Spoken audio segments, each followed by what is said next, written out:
Europe 1 Soir, 19h-20h, Thomas Schnell. 19h15 sur Europe 1. Joseph Massescaron et Nathan Dever nous ont rejoints. Bonsoir messieurs. Bonsoir. On poursuit le débat ensemble sur Europe 1. On a suivi la prise de parole de Kamala Harris, la vice-présidente américaine qui s'exprimait pour la première fois depuis le renoncement de Joe Biden à être candidat pour le camp démocrate à la présidentielle américaine à 107 jours du scrutin.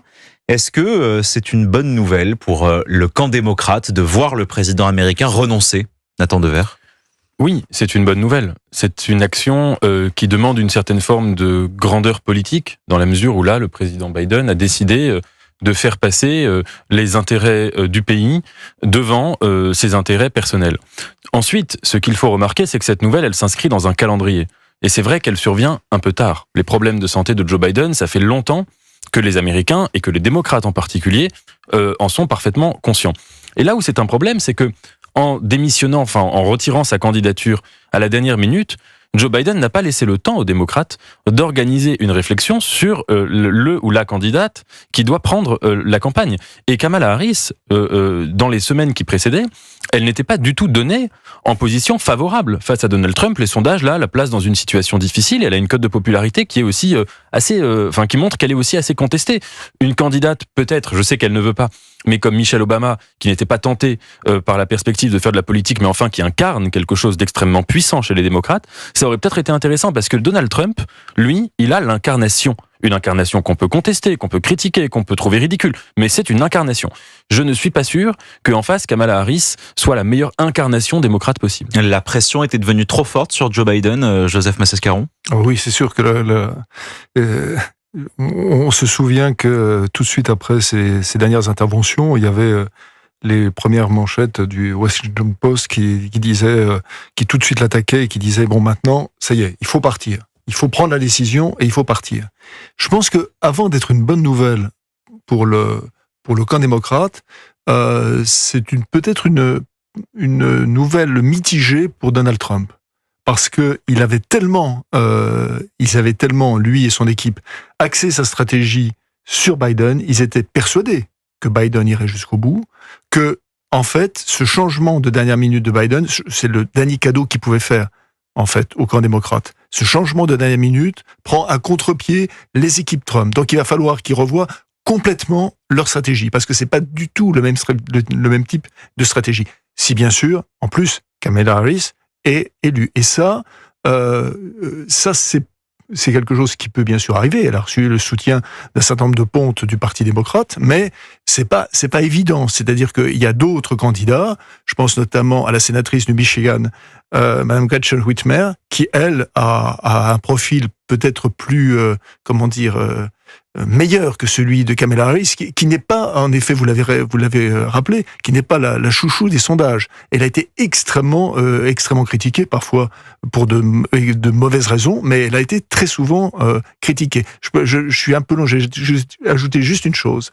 Je crois que, en fait, aux États-Unis, contrairement à ce qu'on peut penser, il est plus facile dans ce pays d'élire quelqu'un qui est issu d'une minorité hispanique ou autre, ou un catholique, ou Barack Obama, que d'élire une femme.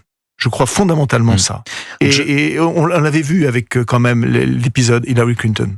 Joe Biden était donc le meilleur ennemi de Donald Trump. Désormais, c'est une femme issue de la minorité, asiatique, latino également. Cette femme est-elle la meilleure solution face à Donald Trump pour les démocrates, la meilleure réponse ?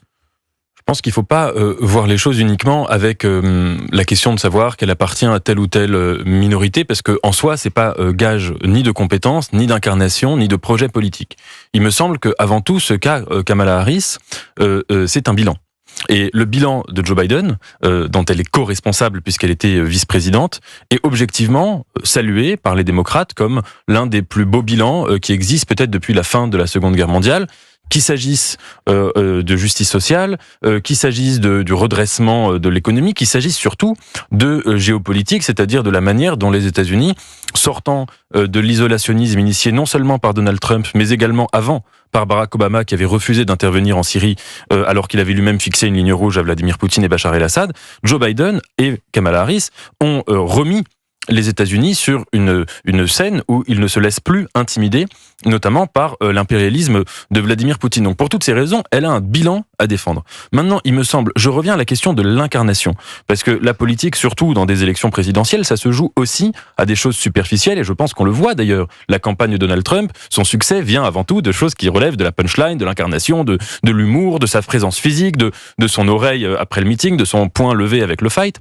Il me semble que chez les démocrates, il y a incontestablement une personne qui appartient aussi à des minorités et qui est elle aussi une femme et qui a une incarnation, à mon avis, largement supérieure à celle de Kamala Harris, et c'est Michelle Obama. Michelle Obama qui est réticente à l'idée de rentrer en politique, qui était réticente également quand Barack Obama voulait lui-même se lancer dans la course présidentielle. Elle ne voulait pas trop qu'il le fasse, il l'a raconté dans ses mémoires et elle dans son livre. Et voilà, je pense que s'il y avait eu plus de temps, cette réflexion-là aurait pu être possible. Il me semble que là, évidemment, les choses seront différentes. Est-ce qu'elle peut gagner ? Est-ce que cette candidate-là ne transformerait pas l'élection présidentielle en référendum pro ou anti-Trump ? Et là, il y a en tout cas, ces dernières interventions étaient des interventions qui n'allaient pas dans ce sens. C'est-à-dire que elle est...